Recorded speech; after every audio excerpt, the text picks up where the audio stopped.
नमस्कार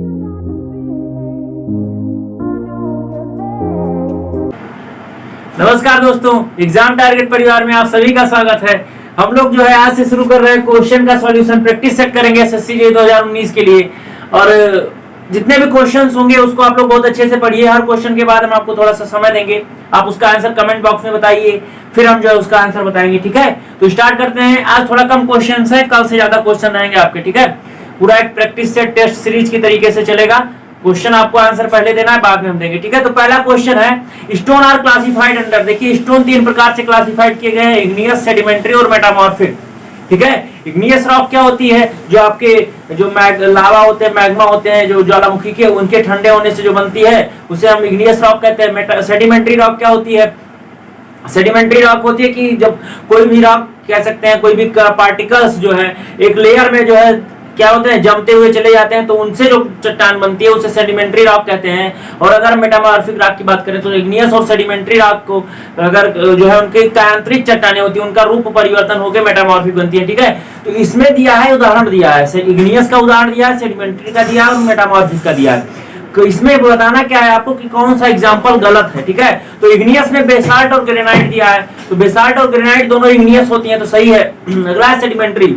सेडिमेंट्री में स्लेट और मार्बल दिया है। आपको पता है स्लेट तो सेडिमेंट्री होता है, लेकिन मार्बल आपका मेटामॉर्फिक होता है। ठीक है, तो मार्बल यहाँ पे गलत हो गया, तो पहला आपका मार्बल गलत हो गया। ठीक है, इनकरेक्ट ही आपको चूज करना है। ठीक है, अगला है मेटामॉर्फिक। मेटामॉर्फिक में देखिए नीज और लाइमस्टोन दिया है, तो लाइमस्टोन जो है मेटामॉर्फिक नहीं होता है, लाइमस्टोन आपका सेडिमेंट्री रॉक होता है, तो लाइमस्टोन हो जाएगा। तो दो आपके मार्बल और लाइमस्टोन गलत हो जाएंगे। तो चारों ऑप्शन देखिए, है कोई ऐसा? नहीं, कोई ऐसा ऑप्शन नहीं दिया जिसमें मार्बल और लाइमस्टोन दोनों दिया हो। चारों ऑप्शन इस क्वेश्चन में आपके गलत हैं। ठीक है, इसीलिए क्वेश्चन बनाया गया कि आप थोड़ा सा परेशान हो जाइए, है ना। तो चारों ऑप्शन गलत हैं, आपको सही क्या लगाना है? मार्बल और लाइमस्टोन। ठीक, तो इसको आप जो है ध्यान दीजिएगा। अगले क्वेश्चन पे चलते हैं। अगला क्वेश्चन है हमारा, bulking of sand is more in. Bulking क्यों होती है? सैंड में बल्किंग क्यों होती है? सैंड फूलती नहीं है, सैंड के कण जो है पानी अवशोषित करके फूल नहीं जाते हैं। मान लीजिए सैंड का कोई पार्टिकल है, तो होता क्या है कि सरफेस टेंशन के कारण इस पार्टिकल के चारों तरफ वाटर की फिल्म बन जाती है, चारों तरफ। ठीक है, वाटर की फिल्म बनने के कारण क्या होता है कि कण दूर दूर हो जाते हैं, दूर दूर हो जाते हैं, तो बालू का आयतन जो है ज्यादा दिखता है। और ये कब होगा? देखिए फिल्म कब बनेगी? जब मान लीजिए कण के चारों तरफ फिल्म बन रही है, तो अगर आपके पार्टिकल छोटे हैं बालू के, ठीक है, पार्टिकल छोटे, जितने छोटे हो जाएंगे उतना सरफेस एरिया अधिक होगा, जितना सरफेस एरिया अधिक होगा उतना ही ज्यादा फिल्म बनेगी। ठीक है, उतना ही ज्यादा आयतन मतलब बढ़ेगा। इसका मतलब यह है कि बल्किंग ऑफ सैंड जो होता है वो सरफेस एरिया के डायरेक्टली प्रोपोर्शनल होता है, मतलब कणों के साइज के इनवर्सली प्रोपोर्शनल होता है। मतलब आपका अगर सैंड का साइज छोटा है तो बल्किंग ज्यादा होगी, अगर सैंड का साइज बड़ा है तो बल्किंग कम होगी। तो इसमें से सबसे सैंड क्या कह सकते हैं, कण की साइज आप बोलिए। ठीक है, तो इसमें जो सबसे छोटा कण होगा उसमें सबसे ज्यादा बल्किंग होगा। तो देखिए फाइन सैंड इसमें सबसे छोटा है, तो सबसे ज्यादा बल्किंग इसी में होगा। ठीक है, आप लोग आंसर देते रहिए। ठीक, अगला क्वेश्चन है, Imhoff cone is used to determine quantity of in sewage. ठीक है, इमहाफ कोन का यूज क्यों करते हैं? इमहाफ कोन का यूज हम करते हैं जो सीवेज होता है, सीवेज में जो सेटलेबल सॉलिड होते हैं उनको जो है अलग करने के लिए या फिर उनकी क्वांटिटी ज्ञात करने के लिए, उनको अलग करेंगे तभी तो उनकी क्वांटिटी ज्ञात होगी। तो इमहाफ कोन द्वारा सेटलेबल सॉलिड्स इन सीवेज को रिमूव किया जाता है और उनकी क्वांटिटी ज्ञात की जाती है। तो ठीक है, सस्पेंडेड सेटलेबल सॉलिड्स। ठीक है, थर्ड ऑप्शन आपका सही हो जाएगा, सस्पेंडेड सेटलेबल सॉलिड। अगले क्वेश्चन पे चलते हैं। अगला क्वेश्चन है, if Coulomb's envelope takes the shape as shown in the figure it must be. आपको कूलॉम एनवेलप दिया हुआ है, ये कौन सा जो है सॉइल को रिप्रेजेंट कर रहा है? आप बताइए हमको। इसमें जो शियर स्ट्रेंथ आपकी दी है, देख लीजिए टाउ बराबर एस बराबर सी दिया है, मतलब शियर स्ट्रेंथ जो है कोहेजन के बराबर है। ठीक है, और फाई की वैल्यू 0 है क्योंकि आपकी जो लाइन है वो देखिए हॉरिजॉन्टल जा रही है। इसका मतलब क्या हुआ कि जो टोटल शियर स्ट्रेंथ है केवल और केवल कोहेजन के कारण होता है। और ये किसकी प्रॉपर्टी होती है? प्योर क्ले की प्रॉपर्टी होती है। प्योर क्ले जो होता है उसमें सारी शियर स्ट्रेंथ कोहेजन के द्वारा जो है रजिस्ट की जाती है। ठीक है, तो कौन सा ऑप्शन सही हो जाएगा? Pure clay, fourth option. अगला क्वेश्चन हमारा, in laboratory soil test the sample has an area cross section 12.5 centimeter square, hydraulic gradient is 2 and discharge measured is 150 ml in 120 second, the coefficient of permeability will be। ठीक है, Darcy law से याद करना है। तो आपने पढ़ा होगा Q बराबर के आई ए होता है। क्या होता है? Q बराबर के आई ए, जहां Q आपका डिस्चार्ज होता है, ठीक है। के आपका क्या होता है, कोफिशिएंट ऑफ परमेबिलिटी, आई क्या होता है, हाइड्रोलिक ग्रेडियंट, और ए क्या होता है, सैंपल का एरिया। आपको सब कुछ दिया हुआ है, क्यों यहाँ के याद करना है, क्यों कितना दिया है, 150 ml दिया है, तो 150 इंटू 10⁻³ कर देंगे तो लीटर हो जाएगा, अपॉन सेकंड कितना दिया है, 120 सेकंड, ठीक है। तो ये आपका हो जाएगा क्यू। के आपको ज्ञात करना है, आई 2 दिया है और ए आपका 12.5 दिया है, और ये सेंटीमीटर स्क्वायर दिया है, आपको एमएम में ज्ञात करना है, तो कितना कर देंगे, 10⁻² का होल स्क्वायर, मतलब सॉरी 10 का होल स्क्वायर कर देंगे, ठीक है, क्योंकि 1 सेंटीमीटर में 10 mm होता है, स्क्वायर है तो स्क्वायर कर देंगे, ठीक। तो यहां से के आपका निकल आएगा, कैलकुलेट करके जल्दी से बताइए कि कितना आ रहा है। बिल्कुल सही, 0.5 mm पर सेकेंड, ठीक है। अगला क्वेश्चन है हमारा, इन प्रिज्मेटिक कंपास, प्रिज्मेटिक कंपास दिया है आपका, और उसके बारे में पूछा, तो देखिए प्रिज्मेटिक कंपास के बारे में 2-3 चीजें ध्यान दीजिए। प्रिज्मेटिक कंपास का जो रिंग होता है वो स्थिर रहता है, जो निडिल होती है मैग्नेटिक वो स्थिर रहती है, और दोनों रिंग और निडिल एक ही साथ जुड़े होते हैं, ठीक है। और जो आपका बॉक्स होता है वो घूमता है, रिंग हमेशा स्टेबल रहती है, और इसमें जो कैलिब्रेशन होता है, मतलब जो अक्षरों या कोण का जो अंशांकन होता है वो उल्टा लिखा होता है, और नॉर्थ में हमेशा 360 डिग्री और साउथ में 0 डिग्री होता है, ठीक है। इतना चीज आप समझ लीजिए। तो 0 is mark at the south end of magnetic needle, तो कौन सा ऑप्शन सही हो जाएगा, थर्ड ऑप्शन सही हो जाएगा। ज्यादा तेज तो नहीं है, कल से ज्यादा क्वेश्चन आएंगे आपके, आज कम क्वेश्चन है, लेकिन आप आंसर जरूर देते रहिए, तुरंत रिप्लाई किया करिए, मैं क्वेश्चन पढ़ूं तुरंत आपका आंसर आ जाना चाहिए कमेंट बॉक्स में, ठीक। अगला क्वेश्चन है, इसको टेस्ट सीरीज की तरह लीजिए और थोड़ा सा कंपटीशन की भावना लाइए अपने अंदर, ठीक। अगले क्वेश्चन पे चलते हैं। If the reduced bearing of line 23 degree 20 minute north से वेस्ट की तरफ है, then what will be the whole circle bearing. अच्छा, आप इस क्वेश्चन को देख के तुरंत लगा सकते हैं कि नहीं ऑप्शन, मतलब आपको सॉल्व भी ना करना पड़े, लगा ले जाएंगे कि नहीं, लगा ले जाएंगे। बताइए कैसे। आपको दिया है नॉर्थ वेस्ट, तो आपको दिमाग में ही सोच लेना है नॉर्थ वेस्ट का मतलब यहाँ पे लाइन होगी, कहीं पे यहाँ पे लाइन होगी, मतलब इसका होल सर्किल बेयरिंग अगर आपका होगा वो 270 डिग्री से ज्यादा ही होगा।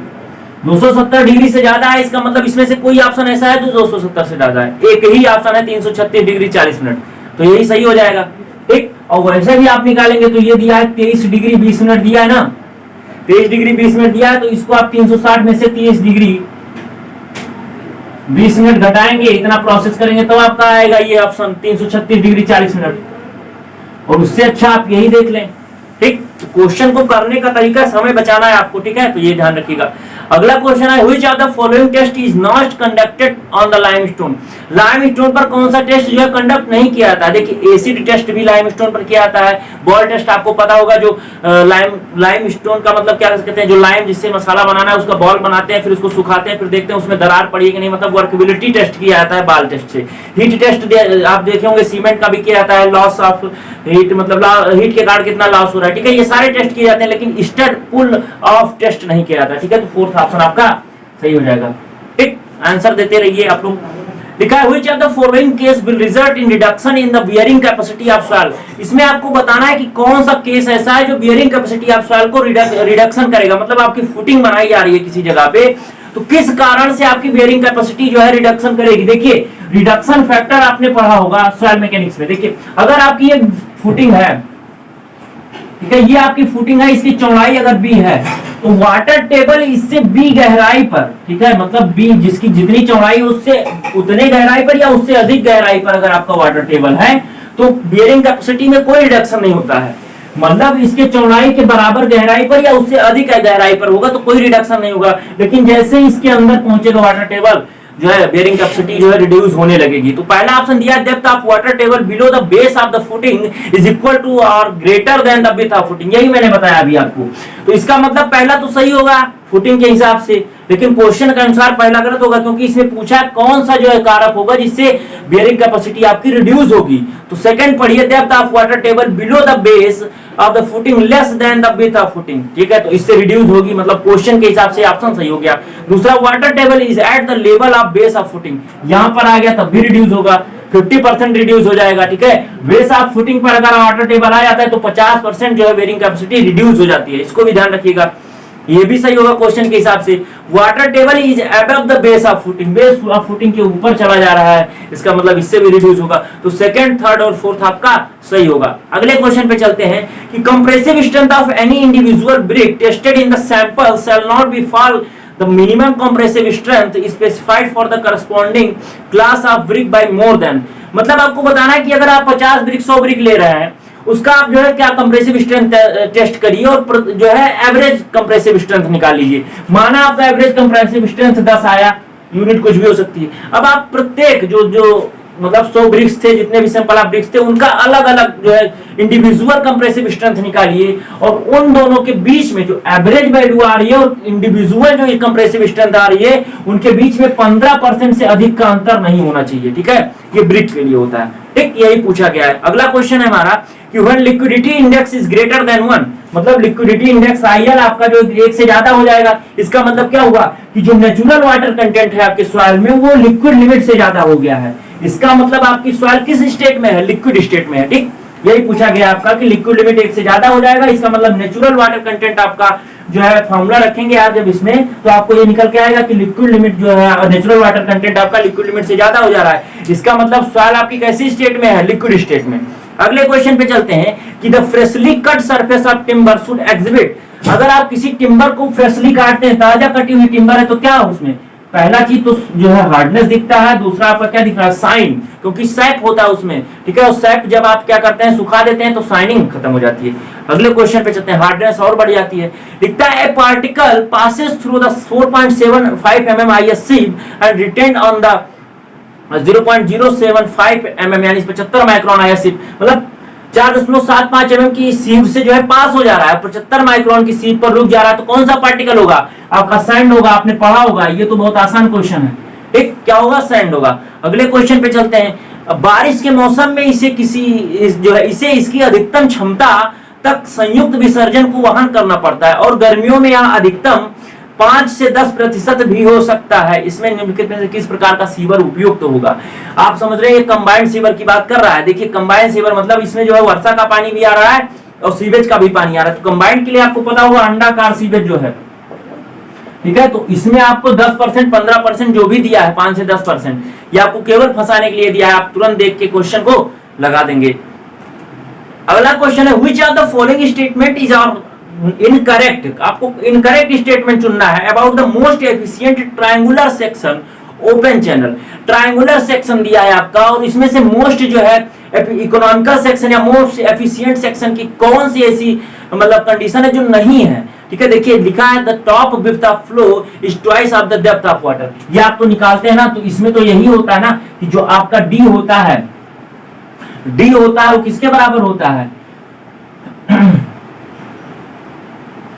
बी होता है आपका 2D के बराबर। ठीक है, मतलब डेप्थ आपका हो जाता है B/2, तो यही आपसे कहा है, तो पहला तो सही हो जाएगा। लिखा है side slope of channel make 45 degree, तो ये भी इकोनॉमिकल सेक्शन के लिए सही है। लेकिन इनकरेक्ट कौन सा है? इनकरेक्ट है hydraulic mean depth 75% of depth of water. ऐसा कोई कंडीशन नहीं होता है। ठीक है, तो थर्ड ऑप्शन आपका गलत हो जाएगा। लिखा है the flow in a pipe is laminar if. बताओ भाई लैमिनार कब होगा? हाँ बता ले जाओगे। रिनॉल्ड नंबर लेस देन 2000 तो क्या हो जाएगा? पाइप में अगर फ्लो हो रहा है तो लैमिनार होगा। ठीक, अगला क्वेश्चन है in the penetration test determination bearing capacity of soil. अगर आप पेनिट्रेशन स्टैंडर्ड पेनिट्रेशन टेस्ट करते हैं और बियरिंग कैपेसिटी ज्ञात करते हैं, तो सबसे पहले आप क्या करते हैं? स्प्लिट स्पून सैंपलर को धंसाते हैं और पहले 150 mm धंसाते हैं, तो कोई रीडिंग नहीं नोट करते हैं। फिर अगले 300 mm तक की रीडिंग नोट करते हैं और यही जो रीडिंग आती है जो मतलब स्प्लिट स्पून सैंपलर की, वही हमारी क्या होती है? SPTN, मतलब आपका कह सकते हैं स्टैंडर्ड पेनिट्रेशन नंबर होता है। ठीक है, वही चीज आपका लिया जाता है। ठीक है, तो 300 mm जो है गया और जो उसमें क्या जो आपका हैमर यूज किया जाता है वो कितना 65 kg का होता है और फ्री फॉल कितना रखा जाता है? 75 सेंटीमीटर। ठीक है, ये चीज ध्यान रखिए। तो यही पूछा गया है, तो क्या हो जाएगा? सेकंड ऑप्शन आप देखिए सही हो जाएगा। अगला क्वेश्चन है कि the time needed to complete BOD and COD test of waste water is respectively.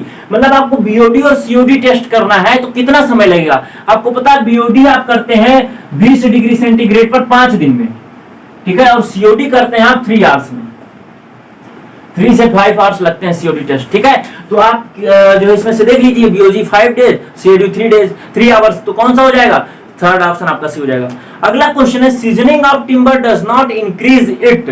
Seasoning से क्या इंक्रीज नहीं करता है? सीजनिंग से आप देखिए, सीजनिंग आप टिम्बर की करते हैं यानी सैप को बाहर निकालते हैं, इसका मतलब क्या हो, स्ट्रेंथ बढ़ती है, ड्यूरेबिलिटी बढ़ती है, स्टेफनेस बढ़ता है, हार्डनेस बढ़ता है, ठीक है, सारी प्रॉपर्टीज बढ़ती है, लेकिन घटता क्या, उसका वेट घट जाता है, सेल्फ वेट उसका घट जाता है। तो फोर्थ ऑप्शन आपका सही हो जाएगा। आप लोग आंसर नहीं दे रहे हैं, जल्दी बताया करिए आंसर, ठीक है। चलते हैं अगले क्वेश्चन की तरफ, ठीक है। Fine grand soil is said to be silt and clay of low compressibility if the liquid limit is। देखिए, आपको लिक्विड लिमिट कैसा ग्राइंडिंग आपके अनुसार जो है, लिक्विड लिमिट के अनुसार पर जो 3 कैटेगरी में बांटा गया है। एक होता है अगर लिक्विड लिमिट आपकी कितना 35% से कम है तो लो कंप्रेसिबिलिटी होगा, अगर 35 से 50 के बीच में है तो मीडियम कंप्रेसिबिलिटी होगा, और अगर 50% से ज्यादा है तो क्या हो जाएगा, हाई कंप्रेसिबिलिटी आप सॉइल, ठीक है। तो सॉइल की कंप्रेसिबिलिटी हाई हो जाएगी, ठीक। तो इसमें किसी के बारे में पूछा है, लो के बारे में पूछा है, तो कौन सा हो जाएगा, लेस देन 35%। अगला है Bernoulli equation is not applicable for. तो आपको पता है बर्नौली इक्वेशन आपका आइडियल फ्लूइड के लिए जिसकी विस्कोसिटी 0 है एप्लीकेबल होता है, इनकम्प्रेसिबल फ्लो के लिए जो है वैलिड होता है, स्टेडी फ्लो के लिए वैलिड होता है, वन डायमेंशनल फ्लो के लिए वैलिड होता है, लेकिन रोटेशनल फ्लो के लिए नहीं, इररोटेशनल फ्लो के लिए वैलिड होता है, रोटेशनल फ्लो के लिए नहीं। तो सेकंड ऑप्शन आपका सही हो जाएगा। अगला क्वेश्चन है as reported by the press. देखिए, ये आपको करंट अफेयर का क्वेश्चन दे दिया टेक्निकल में, ठीक है। As reported by the press information bureau government of India ministry of consumer affairs food and public distribution dated 16 November 2019 Bureau of Indian Standard has collected tap water sample and tested were conducted as per IS 10,500/2012। इसको आप download कर लीजिए, 10,500/2012 ये PHE का नया code है, और इसमें जो है आपकी टर्बिडिटी जितने भी पीएचई के मतलब नॉर्म्स होते हैं सब चेंज हो गए, ठीक है। तो इसको याद कर लीजिए, ठीक, इसको डाउनलोड करिए। तो all the 10 samples from which of the following cities compiled with all the requirement, मतलब कहां से सैंपल लिए गए थे, तो मुंबई से लिए गए थे, ठीक। अगला क्वेश्चन है using Rankine's formula what is the minimum depth of foundation if self bearing capacity of soil is 90 kilo newton per metre square and unit weight is 18 kilo newton per metre cube, ठीक है। तो आपको sine phi दिया है 1/3, आपको पता है ना कैसे कैलकुलेट करते हैं, कैलकुलेट करिए आप डी, हम भी डी कैलकुलेट कर रहे हैं। Self bearing capacity 90 kilo newton per metre cube दिया है, unit weight 18 into 1 minus sine phi, 1 minus 1/3 plus 1 plus sine phi, ठीक है, का होल स्क्वायर कर देंगे तो डी आपका निकल के चला आएगा। कैलकुलेट करिए कितना आ रहा है, हाँ 1.25 मीटर आएगा, ठीक। अगले क्वेश्चन पे चले, ठीक है, चलते हैं। बिकॉज सैंड रिप्लेसमेंट मेथड और core cutter method is used to determine, sand replacement method और कोर कटर मेथड का यूज क्या ज्ञात करने के लिए करते हैं, तो जो सॉइल होती है आपकी वो फील्ड में किस तरह से है, उसकी फील्ड में इन सिटू कंडीशन में डेंसिटी कैसी है, उसको ज्ञात करने के लिए हम कोर कटर मेथड या फिर सैंड रिप्लेसमेंट मेथड का यूज करते हैं, ठीक है। तो इन सिटू कंडीशन में सॉइल की डेंसिटी को ज्ञात करने के लिए, यूनिट वेट को ज्ञात करने के लिए प्रयोग किया जाता है, ठीक है। अगला क्वेश्चन है कि how much shall be the compressive strength of OPC 53 grade cement after 28 days curing, ठीक है। 28 दिन तराई करने के बाद ओपीसी 53 का जो है कंप्रेसिव स्ट्रेंथ बताइए, ठीक है। 3 ग्रेड होता है ओपीसी का, एक होता है 33, एक होता है 43, एक होता है 53, ठीक है, 3 होता है। अब ये बताइए ये 33, 43, 53 क्या होता है, ये न्यूटन पर एमएम स्क्वायर या मेगा पास्कल कह सकते हैं में, इसकी 28 दिन के बाद कंप्रेसिव स्ट्रेंथ होती है, तो वही चीज 53 का 53 हो जाएगा, ठीक। अगला क्वेश्चन चलते हैं। लिखा the vertical distance between the centre line of the centrifugal pump and the liquid surface of the pump is called as.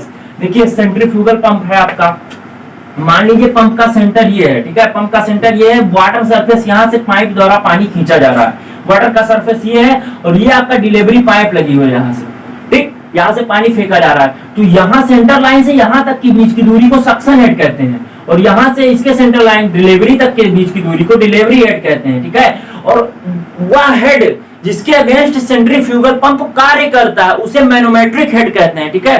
पूछा जाता है कि वह कौन सा हेड होता है जिसके अगेंस्ट सेंट्रीफ्यूगल पंप कार्य करता है, तो उसे मैनोमेट्रिक हेड कहते हैं, ठीक है। तो इसमें पूछा गया है वाटर सरफेस और सेंट्रीफ्यूगल के बीच के हेड को क्या कहते हैं, सक्शन हेड कहते हैं, ठीक, समझ में आया। अगला क्वेश्चन है which of the following is true for compaction test on soil using light compaction under Indian standard compaction, मतलब लाइट IS लाइट कंपैक्शन की बात हो रही है, क्या हो रही है, IS लाइट कंपैक्शन, ठीक है, IS लाइट तो देखिए, एक होता है आईएस लाइट कंपैक्शन, एक होता है आईएस हैवी कंपैक्शन। तो लाइट के लिए 26 न्यूटन जो है क्या कहते हैं कि रैमर का यूज करते हैं, इनका 26 न्यूटन वेट का और 310 mm फ्री फॉल लगते हैं। लेकिन 48.9 न्यूटन और 450 mm अगर आपका फ्री फॉल है तो ये हैवी वेट होता है। तो दोनों को आप याद रख लीजिए, ठीक है। अगले क्वेश्चन पे चलते हैं। लिखा है कि if the surface tension eight air water interface is 0.07 Newton per meter, the pressure difference between inside and outside an air bubble of diameter 0.02 mm will be। आपको बताना है, हमने आपको फ्लूइड मैकेनिक्स पढ़ाया तो उसमें हमने बताया कि जो प्रेशर डिफरेंस होता है एयर बबल के लिए 8 सिग्मा अपॉन डी होता है, ठीक है। अगर बात करें वही वाटर ड्रॉपलेट, वाटर की बूंद है आपकी, तो 4 सिग्मा अपॉन डी होगा। और वहीं अगर बात करें लिक्विड जेट है कोई तो 2 सिग्मा अपॉन डी होगा। यहां बात किया है बबल की, तो बबल में 8 सिग्मा अपॉन डी, तो 8 इंटू सिग्मा यानी सरफेस टेंशन कितना दिया है 0.07 न्यूटन पर मीटर दिया हुआ है, और डायमीटर दिया है mm में 0.02 mm। जो है इसकी यूनिट का जरूर ध्यान दीजिए, इसको मीटर में चेंज करेंगे तो 10⁻³ से मल्टीप्लाई होगा, तो फिर इसको किलो पास्कल में दिया है आंसर। तो कैलकुलेट करिए आप लोग, ठीक, कैलकुलेट करके निकाल लीजिए आंसर, बताइए फिर, ठीक है। अगले क्वेश्चन पे चलते हैं। लिखा है rectangular wear 10√10 meter wide has a constant head of 1 meter if the coefficient of discharge is CD, मतलब CD दिया है 0.6, G दिया है 9.8 मीटर पर second square. The discharge over the notch will be, notch के ऊपर से रेक्टेंगुलर नॉच है आपका, तो आपने पढ़ा होगा, हमने पढ़ा है आपको 2/3 CD L√2G H⁻³/2। इसमें आप वैल्यू रख के निकाल नहीं पाएंगे, ठीक है। इसको निकाल लीजिएगा, 56,000 शायद लीटर पर सेकंड आया, शायद कंफर्म नहीं कह सकते। इसको कैलकुलेट करके आप यूनिट वगैरह सेम करके निकालिएगा। अगले क्वेश्चन पे चलते हैं। The unit of viscosity, viscosity की यूनिट पूछा है, तो आपको पता है पॉइज होती है, पॉइजुली, इसका मतलब क्या Newton per metre square into second, ठीक है। काइनेमेटिक विस्कोसिटी क्या होती है स्टोक्स या फिर मीटर स्क्वायर पर सेकंड, ठीक है। तो ये चीज ध्यान रखिएगा। तो क्या हो जाएगा पॉइज, पॉइज हो जाएगा, सीजीएस प्रणाली में पॉइज होता है। अगला क्वेश्चन है हमारा कि a vane 12 centimetre long and 6 centimetre in diameter was pressed into the soft clay. Vane को सॉफ्ट क्ले में दर्शाया गया है, बॉटम एंड टॉप दोनों जो है बेन्स पार्टेक इन शियरिंग, मतलब बॉटम और टॉप दोनों से शियरिंग कराया जा रहा है। तो what will be the shear strength of clay on a horizontal plane if torque applied at failure is 47520 newton per mm. पहली बात बताइए, टॉर्क की जो है क्या कहते हैं यूनिट ही गलत दी हुई है, न्यूटन पर एमएम नहीं भैया, न्यूटन एमएम होगी, ठीक है, न्यूटन एमएम होगी जो टार्क की यूनिट लिखी है। आप शियर स्ट्रेंथ निकालेंगे तो T/πd², और अगर दोनों सरफेस आपका जो है कार्य कर रहा है तो h/2 + d/6, ठीक है, h/2 + d/6। h आपका क्या हो जाएगा 12 mm, d आपका 6 mm दिया है, यहाँ पे रख देंगे, t आपका दिया ही है, यूनिट सेम करके आप कैलकुलेट करिए, आंसर कितना आएगा कैलकुलेट करके बताइए। हम कैलकुलेट नहीं करेंगे, आपको करना पड़ेगा, ठीक है, आपको पेपर देना है, हमें भी देना है, ठीक है। अगले क्वेश्चन पे चलते हैं। The permissible limit of pH of drinking water must be, जो ड्रिंकिंग वाटर होता है उसका परमिसिबल लिमिट कितना होता है पीएच का, तो आपको पता है 6.5 से 8.5, ठीक। अगला क्वेश्चन है कि what which of the following is are not the true about plane surveying, plane surveying के अबाउट जो है कौन सा सही नहीं है, मतलब कौन सा गलत है, ये आपको बताना है। तो देखिए प्लेन सर्वेइंग जो किया जाता है उसमें जो क्या करता है अर्थ को जो है कर्व ना समझ के प्लेन मान लिया जाता है। तो पहला ऑप्शन यही लिखा है, the effect of curvature of the earth neglected assuming the earth surface to be plane. तो पहला तो सही है, लेकिन क्वेश्चन में पूछा गया कौन सा नहीं सही है। Effect of the curvature of the earth is taken into account, गलत दिया, इसका मतलब क्वेश्चन के अकॉर्डिंग दूसरा ऑप्शन सही हो गया। Generally suitable for area more than 500 kilometre, दूसरा भी सही हो गया क्वेश्चन के अनुसार, क्योंकि 250 किलोमीटर स्क्वायर तक ही आप क्या करते हैं प्लेन सर्वेइंग करते हैं, उसके बाद जियोडेटिक सर्वे करते हैं, ठीक। तो दूसरा और तीसरा क्वेश्चन के अकॉर्डिंग सही हो जाएगा। लिखा है, देखिए एक फिगर बनाया गया है, हमने आपको प्रेशर मेजरमेंट पढ़ाया तो उसमें बताया कैसे प्रेशर कैलकुलेट करते हैं। इसमें दिया हुआ है ये, इस पॉइंट पर आपको प्रेशर ज्ञात करना है हेड के रूप में, ठीक है। और इसमें जो है मैनोमीटर कह सकते हैं, जो है मैनोमीटर लगा हुआ है ऐसे करके कुछ,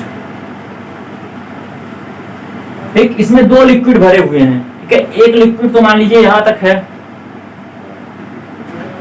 एक लिक्विड ये है आपका, इसकी जो स्पेसिफिक ग्रेविटी दी है 0.8 यहां तक भरा हुआ है, और दूसरा लिक्विड आपका यहां से यहां तक है और इसकी स्पेसिफिक ग्रेविटी 13.6 है क्योंकि ये पारा है, ठीक है। और इस हेड की बात करें, इन हेड्स की बात करें तो यहां से यहां तक का हेड जो है आपका वो 0.25 मीटर दिया हुआ है और ये हेड का अंतर दिया है 0.75 मीटर। आपको करना, हमने आपको पढ़ाया था तो मैंने बताया था, अगर यहाँ पे आपको निकालना है प्रेशर, ठीक है, तो यहां से चले आइए, यहाँ पे एटमॉस्फेरिक प्रेशर है, गेज प्रेशर की बात हो रही है तो एटमॉस्फेरिक प्रेशर 0 हो जाएगा गेज प्रेशर के लिए। अब यहाँ पर प्रेशर क्या होगा, चूंकि नीचे की तरफ आ रहा है तो प्लस होगा, प्लस कितना होगा H1 यानी 13.6 इंटू 0.25 प्लस प्लस, क्योंकि अब इससे भी नीचे आना है और यहां तक प्रेशर अगर समान होगा, क्योंकि एक लेवल में हमेशा प्रेशर समान होता है, तो यहां तक प्रेशर आपको पता चल गया। अगर यहां पर प्रेशर निकाले तो इस लेवल पर यहां पर वही प्रेशर होगा जो यहां पर होगा, है ना, क्योंकि लिक्विड भी सेम है। तो यहां पर अब नीचे, इससे भी नीचे आ रहे हैं, फिर प्लस करना पड़ेगा और 0.8 इंटू 0.75 निकालेंगे, 0.4 आएगा शायद, सॉरी 4 आएगा, 4 मीटर। ठीक है, समझ में आया कैसे कैलकुलेट करते हैं। ठीक है, चलते हैं अगले क्वेश्चन की तरफ। अगला क्वेश्चन है हमारा, the difference in the length between arc and the suspended chord of the earth surface is taken as 500 mm in कितना 91 किलोमीटर, 91 किलोमीटर। ठीक, इसको याद कर लीजिए आप। अब देखिए, आज तो मैंने 35 क्वेश्चन कराए, लेकिन कल आपसे जो है कल से आपका एक टेस्ट सीरीज की तरह 50 क्वेश्चन, 60 क्वेश्चन, 70 क्वेश्चन, जितने मैक्सिमम पॉसिबल हो सकते हैं। आपका टाइम भी ज्यादा नहीं लेना है और आपको क्वेश्चन ढेर सारे देने हैं। ठीक है, तो जितना मैक्सिमम पॉसिबल होगा कल से जो है आएंगे और आप लोग 12 बजे एग्जैक्ट आ जाया करिए, आपकी लेक्चर जो है 12 बजे आ जाएंगे। ठीक है, और आज के लिए इतना ही, कल फिर से आपका जो है इसी टाइम पे शुरू होगा। आज के लिए इतना ही, बहुत बहुत धन्यवाद।